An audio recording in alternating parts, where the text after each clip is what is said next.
Season 2 Team Affinity just came out. Let's go ahead and rank all 30 players.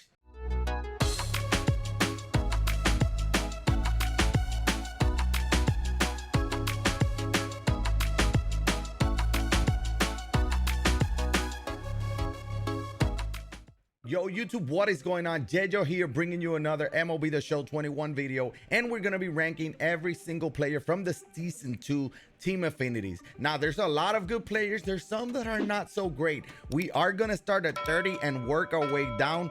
Obviously, the first like 15 or 20, I'm not going to be spending a lot of time in them because there's really not much to say, and I don't want to waste your time. I don't want to waste my time either. So we're going to work our way down from 30 all the way to number 1. If you're enjoying the content, make sure to like and subscribe to the channel. If you haven't, also make sure to click on that bell to get notified every time we upload. All of those things would really help out the channel a lot, and I would greatly appreciate it. Also, make sure to check us out on Twitch, where we stream about 4 times a week. Twitch.tv/YeYo. Link of that is going to be down in the description below, along with our Twitter, Instagram, TikTok, Discord, the whole thing. So make sure to check us out. Now let's go ahead and get started. Coming in at number 30, we're going to the NL Central, and I don't think there should be a surprise. We got Bryce Turang. He does have solid contact, and against both sides, actually 92, 102. Power in the 50s is just not great. Diamond fielding at shortstop is good. 89 fielding, or 89 speed is solid as well, but he bats lefty. He's just okay. You know, there are better options at shortstop that we're gonna get into it. Coming in at number 29, we're going to the Los Angeles Dodgers. Josiah Gray does have a 4-seam slider, changeup, curveball. So he doesn't have outlier. He doesn't have the meta pitches, which are sinker cutters. He had decent per nines. Nothing special, nothing to brag about. Josiah Gray coming in at number 29. Coming in at number 28, and I think there's a couple pitchers that are like in the same kind of like the same range, and this is another one. Jackson Rutledge from the Nationals. He's a future start. As you can see, again, four-seam slider, change-up, curveball, very similar to Josiah Gray. He does have a little bit higher per nines, break at 99, so he's just okay. He has a little bit of an over the top release, which is good, but he's still coming in at number 28. Coming in at number 27, we have Jordan Balazovic, I think, from the future stars Minnesota Twins. Forcing curveball, slider, changeup, very similar pitches again from all this. You can just flip-flop all 3 of these pitchers. They're very similar. Jordan coming in at number 27 from the Minnesota Twins. Coming in at number 26, we got Shane McClanahan from the Tampa Bay Rays. Same pitch mix as the other pitchers, about the same in per nines, but he's a lefty. He throws a little bit harder. That fastball touches 98, 99, so that's why he comes in at number 26. But all these pitchers, they're okay. You can get by with them. They're 92, 93 overalls. They're gonna be okay, but they're not great. Coming in at number 25, we do have Brandon Webb. This is one of the cards that a lot of people were super excited about because he is a Cy Young Award winner, but stamina 115, the per nines are 83. The reason why I have him ahead of the others is because he does have that sinker. Even though it's not a fast or very hard sinker, it does move a lot, and it does have a lot of control with it. Sinker, cutter, meta pitches, that's why I have him ahead, but the per nines are just not great. Brandon Webb coming in at number 25. Coming in at number 24, we do have Robert Poisson, 98, 90 contact, 65, 58 power, elite speed with 93, elite fielding and reaction, switch hitter, and that's the reason why I have him ahead of the Brewers future stars. Switch hitting, high contact, very similar to Jorge Mateo, which is who the A's got last year. I mean, he plays second and third. Good defense and speed with decent contact. The power is just not there, and that's why he's number 24th on my list. Coming in at number 23, we have Isaac Paredes from the Detroit Tigers future stars. 100 contact against both sides, 79, 68 power. 79 power against righties. It's okay. When you get in parallel 1, that gets the 80 threshold. It's okay defense. He plays third base, so you don't really have a lot of defense. I was very close between him and Poisson from the A's. Again, we can swap them up. They're okay. I like him because he does have a little bit more contact, even though he's not a switch hitter, but he does play third base. Coming in at number 22, we're gonna stay in the AL Central. We got Johnny Damon from the Kansas City Royals. 112, 125 contact is actually very good with 59 and 58 power. Very similar to like Kenny Lofton style. He doesn't have the greatest fielding or arm strength. 85 speed is very good, but the reaction at 80 and fielding at 71 is just not great. But primary center fielder, you can hide in left field. PCI is going to be huge, which is a good thing. He's always had a very good swing, but we got better options. Johnny Damon coming in at number 22. Coming in at 21, very similar to Johnny Damon, but he has max out contact against both sides, but a little bit less power. 45 and 48. We got Tony Gwynn from the Padres. Better defense, better arm, better reaction. Speed is not as elite as good, I should say, as Johnny Damon, but Tony Gwynn, solid swing. Doesn't have the power, but he will not strike out with max out contact. 117 vision. He covers the plate well. And we're gonna stay here in the AL or in the NL West for number 20. And we got Willie Mays, 97-85 against righty, 77-89. 86 fielding, 91 reaction is very good. Speed is not great. So at center field, I feel like you probably have better options by now. I do like that he's better against righties. Some people struggle with his swing, but once you get it down, he has a very good swing. We have him coming in at number 20, 94 overall, Willie Mays. Now, when we get the 99, he'll probably be a top 3 outfielder. And now we're under 20. So coming in at 19, we got postseason Lou Gehrig, 95 overall. So when you look at the overall, you think he was gonna be a great card. He's not. 125 contact is great. 84 power. It's not great. It's good, but it's not great. 72-73 against lefties is definitely not great. We have very good first baseman. He's not even the best first baseman of the bunch. I think the 95 overall comes in because of the vision, discipline, clutch, durability, things that really don't matter much. He does have 69 fielding with 61 speed. Defense on the corners doesn't really matter much.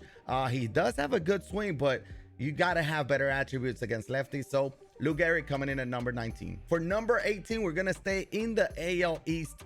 Cal Ripken Jr. from the O's, 92-108 contact. He has 65-90 power. So the reason why I have him ahead of Lou Gehrig is because he's a shortstop with diamond defense, 91 fielding with 95 arm, 83 reaction. He's solid as short. 56 speed is not elite, of course, but he smashes lefties. His swing is better than in previous years, which has usually been kind of like slow.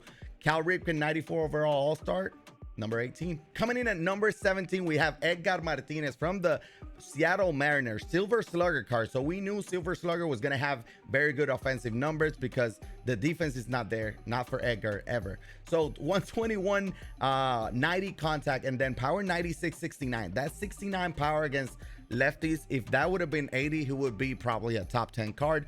That's the reason why I don't have him there. He obviously doesn't have speed or defense. Play the corner positions first and third, with first being primary. He's gonna smash righties. Lefties, you're gonna have obviously a better view at it, but 69 power is just not high enough. That's why he comes in at number 17. Coming in at 16 and just shy of the top 15, we got Hank Aaron, 94. He's very similar to what I was talking about Willie Mays. I do like that he has max out contact against lefties with 85 power. There's a lot of lefty pitchers right now in the game. We got Al Leiter, we got Mike Hampton, Tom Glavine. We'll get to others later. 85, 77 against righties is not elite by any means. 85 contact is good. If you get in parallel 3, you get that 77 up to 80 power. It's very good. Honestly, center fielder with 85 fielding, 67 speed is not great. He probably played better at left and right, but he does have third base as a secondary as well. He'll have goal defense wherever you put him. Hank Aaron has a very good swing. Talk about a 99 that's going to be one of the best cards. This is it, but not yet. So he comes in at number 16. Coming in at number 15, cracking down the top 15, Queen Priester, future stars from the Pittsburgh Pirates. Solid per nines. The reason why I like him more than the other group that we had at the beginning of the video and the list is because he has a four seam that hits 97, 98. He does have a sinker and a big speed differential. He has lower 80s on curveball and changeups, and then mid 80s on that slider. The control on the slider is not elite, 68, but the control on the four seam sinker, you see he has a lot of break on that curveball. That's the reason why I like him a little bit more. Again, the per nines are solid. Coming in at 14, we're gonna stay in the NL Central. We got Mark Pryor. Per nines are not great with that 84. He does have 109K per nines, which is very good. Four seam slurve, curveball, changeup. The good thing about the slurve is that he does have 91 pitch control with it with 99 breaks. So you're gonna be able to throw it wherever you want. Fastball is going to be 95, 97. It's not going to be elite. So it was very close to the Pirates pitcher. But Mark Pryor, I think he has a chance of being decent.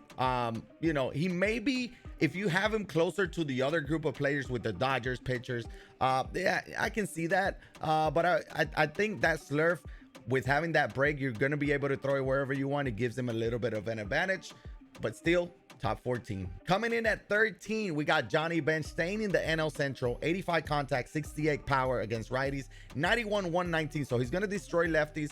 Righties not so much, but 85 contact is decent enough. He's going to have defense, diamond defense at catcher. He plays first and third as well. You probably want to leave him behind catcher because that defense, you just don't find it with that power. 68 power against righties, similar to Edgar. It's just not great, but Edgar has it against lefties. So yeah, I have him here because it's catcher, but he can be better. We have to try out. I haven't used him yet. I've used a lot of the cards, but not him. I gotta see his swing. His swing has never been elite. Hopefully this year it's a lot better. Coming in at number 12, what I think is the best catcher, we have 80 contact with 91 contact against lefties. 105 102 power is very good. His swing is not great. Goal defense is solid enough. He has 90 arm strength. The only problem is that contact against righties, but he has massive power. Another thing is that his swing, I don't think it's great, but I still have him over Johnny Bench because of that power. That power against both sides, you just don't find it anywhere. So Sam Huff, future stars from the Rangers, coming in at number 12. Coming in at 11, we're gonna stay in the AOS. We have Roy Oswalt. So, and I love the card art, but 113 stamina, 75 hits per 9, or 79 hits per 9 is what I don't like, but everything else looks amazing. 4-seam sinker, 12-6 slider changeup. So he touches mid to high 90s, low 70s, and mid 80s. Great pitch mix. He's always been very good. So if you can make the opponent miss the PCI, he's gonna be amazing, but that's the only problem. Your opponents are gonna have a high PCI. If you can get him parallel 3 or 4, you know, get that 82, 83, good. But that's the reason why he doesn't crack the top 10 for me. But somebody that does crack the top 10 for me is Garrett Crochet. He doesn't have elite stamina, 92, but the per 9s are very good. 97 per 9s, hits per 9s, 102. You can see the velo and break, 99. He does have outlier, and that's the reason why I have him cracking the top 10 from the left side. Outlier 99. He does have a slider and a changeup in the mid to the high 80s and a 2-seamer. Again, the control in the 4-seam and slider, 84 and 88. So 88 for the fastball, 84 for the slider is good, and the break, 99 breaking slider and 99 breaking changeup, but fastball at 102, and that slider, if you use that slider is going to be the key. If you probably use that pitch more than the fastball, you're going to gain advantage because they're not going to be expecting that. Garrett Crochet, top 10 for me. He's been very good in the past. I think he's going to be very good again. So coming in at number 9, I think this is a surprise for a lot of people. We do have Joe Torre, max out contact against both sides, 84 power against righties, 62 against lefty. Again, 62 power against lefties is not great. And the reason why I have him here so far ahead of that Edgar Martinez, which is, I guess, the comparison you can make, is because he can't play catcher. Having a backup catcher or a catcher, he's still gonna have silver fielding at catcher. I think is the difference. Last year they fixed his swing. It was a lot better than in the past, and I loved it. So Joe Torre, max out contact against, that's elite. You don't see that anywhere. Coming in at number 8, we do have Torrey Hunter, 96 overall gold glove. So gold glove, fielding 96, reaction 92, speed at 73. So the speed is not elite, but that reaction and fielding is he's gonna be catching and making plays over there at center field or left or right where you want him. 75 arm is not elite, so I would put him probably left if you don't want him at center. But 93 117 contact and 80 and 94. So I love this because he smashes lefties and he's good enough against righties with a very good swing. Torrey Hunter is going to be a problem. He's going to be in a lot of people's lineup because it's free. But outfield, it's kind of, you know, stacked at this point in the game, like it always is. But Torrey Hunter coming in number 8. He's a sneaky good card. Coming in at number 7, we're going to Colorado for Dante Bichette. Look at those numbers. 30-30. Dante Bichette, 105, 101 contact with 125 contact against lefties, and then 96 and 106. So the offensive attributes are elite. Defensively, he's not great. 63 fielding with 59 reaction. You got to leave him in right field. That's the only play. 71 speed is actually very decent for an outfielder. 81 steal. He can actually steal some bases, but those offensive attributes, he's going to smash lefties, obviously, and very, very good against righty. I think this will be a very fun card, but you're going to have to think about think about that defense though. Coming in at 6, so just shy of making the top 5, we have Gene Tomey, 120, 125 against righty. He should actually be in the top 5 most likely. I mean, 120, 125 against righties, 75, 101 against lefties. So even against lefties, 75 is not elite in contact wise, but that 101 power is. Fielding speed, he doesn't have it. He plays first and first base only. If he had third base, I think I would probably have him at in the top 5. But that power and contact, worst case scenario, you have to have him on your bench for pinching situations against righties. He has a lot of power, and that's what you want him for. Yeah, go get you a Gene Tomey. I have him number 6. Because coming in at number 5, Jimmy Fox. And the reason, again, elite against lefties. There's a lot of lefty pitchers. 76 contact against righties with 93 power. The 76 contact is not great, but the 93 power is very good. Jimmy Fox has always had one of the greatest swings in the game. Speed is not there, 51. He plays both corner infields and catcher. And I think catcher, even though he wouldn't be a great defender, you can still plug him in. So pinch hitter against lefties on the bench as a backup catcher as well. Top 5 card, definitely with one of the best swings in the game. Coming in at number 4, and we haven't seen a lot of cards from the NL East because they are the best division to do. We got Edward Cabrera, 94 overall future star. Stamina is not elite, but per 9's 101 and 97 hits and Ks. Very good. Velocity at 99. He has a sinker. He has a 4-seamer, slider, curveball, changeup. I mean, pitch control is very good. The sinker, slider, curveball is going to be amazing. I mean, Edward Cabrera, already faced him once. Very good card. He's going to be in a lot of people's rotation. You better get yours. Coming in at number 3, and I think everyone knew how good this card was going to be as soon as we saw the attributes. 103, 101 contact with 93, 87 power. 83 fielding with 99 arm, 93 arm, and 87 reaction. 71 speed at shortstop is still very, very good. He's not a switch hitter, which is why I don't have him in the top 2. But Jordan Grosham is very, very good. He has an amazing swing. So if you can hit righty and you don't need a switch hitter, go get Jordan Grosham. He's a good one. And coming in at number 2, we're going back to the NL East. We got Ronnie Mauricio from the New York Mets. 96-97 against righties with 90-83 against lefties. 89 fielding. So you get parallel 1, which I do. He's already a diamond defender at short with 96 arm and 95 reaction. 63 speed, above average, still good, but he's a switch hitter. Switch hitter with that kind of contact and power, middle infielder, you just don't find it. He has a very, very good swing as well. Go get a Ronnie Mauricio. He's in a lot of people's God squad, and it's for a reason. But at number 1, we're going to stay here and go to Cliff Lee, one of the best pitchers in the game right now. 116 stamina, 89 hits per 9. You can get that up to 93 when you get him to parallel 4, parallel 5, obviously. 104 K per 9s. The break at 99. So he has a sinker, cutter, his 2 best pitchers. Circle change, knuckle curve, and a 4-seam. The control is actually insane. 99 control on the sinker, 89 on the cutter, 99 on the circle change, 99 on the knuckle curve with the 94 control on the 4-seam. Again, pitch break, he has 95 on that sinker. He moves a lot. The cutter at 75 doesn't move a lot, but 85 on the circle change. He has the pitches that you need. You can put the ball right where you want it with pinpoint in this Cliff Lee. Best pitcher of the bunch and top 3, top 5 pitcher in, definitely top 5 pitcher in MLB The Show 21. He's amazing. Go get Cliff Lee. That will do it for my list. I hope you guys enjoyed it. Again, if you did, like and subscribe, but let me know down in the comment section below your thoughts of my list, and let me know your top 5. How about just give me your top 5? I think it's going to be a lot of very similar cards because I think it's obvious the greatest cards, we can tell who they are. But again, I hope you enjoyed it. Again, like and subscribe. Thank you so much for watching. Really appreciate it. This is YeYo, and I'll check it on the next one, and I'm out.